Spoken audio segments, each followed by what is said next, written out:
نبی پاک صلی اللہ علیہ وآلہ وسلم آپ نے فرمایا ماں باپ کا چہرہ دیکھو اللہ قبول حج کا ثواب عطا فرماتا ہے۔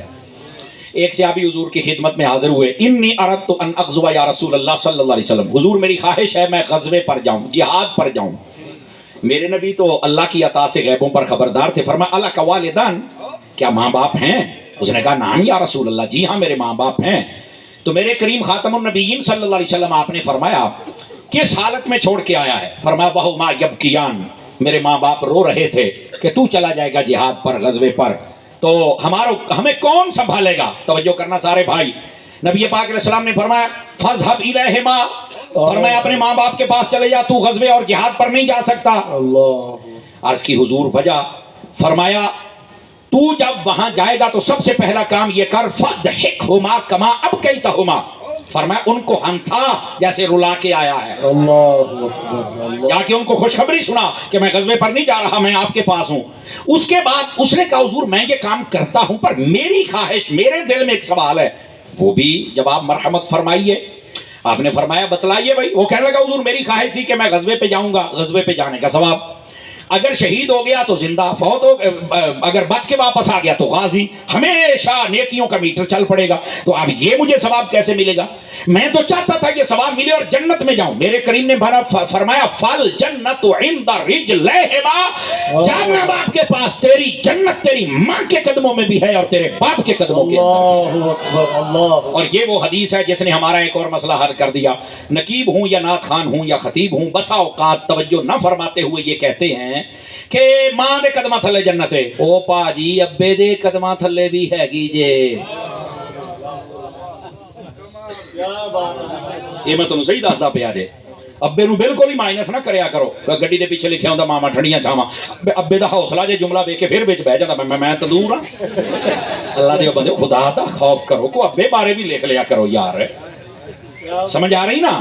اور میں ایک جملہ نہیں جی آج کل ٹی ویاں تے بہن والیاں نہیں یہ ماں ہوتی ہے نا، یہ 9 مہینے 10 دن بچے کو اپنے پیٹ میں اٹھاتی ہے، ہاں تو ان کا خیال رکھنا چاہیے۔ تو میں کہا جڑا ساری حیاتی اپنے دماغ چ اپنے سارے بچیاں نو چوک کے پھرے اونوں ابا کہندے نے۔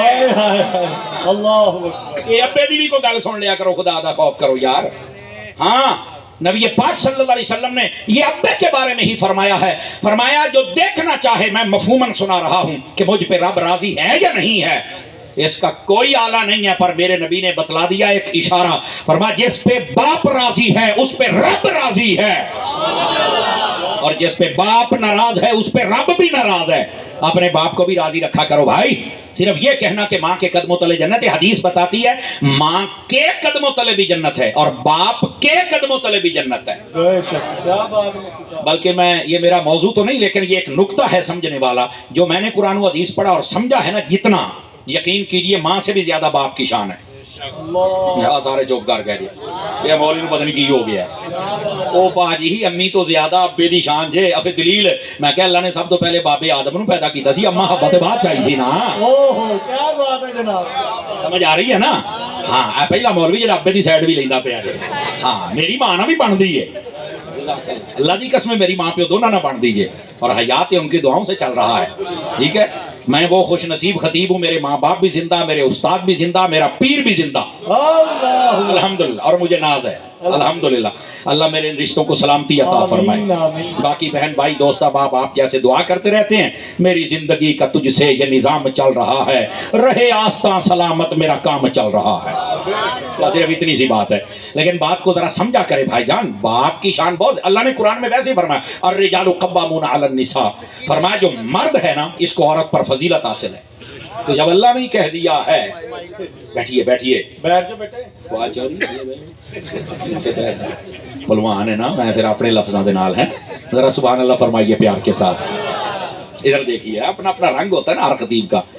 دوستان گرامی ذرا بات سمجھیے گا، میں عرض یہ کر رہا ہوں کہ ماں کے شان بہت زیادہ ہے لیکن باپ کی بھی کم نہیں ہے، اور میں حقیقت عرض کر رہا ہوں۔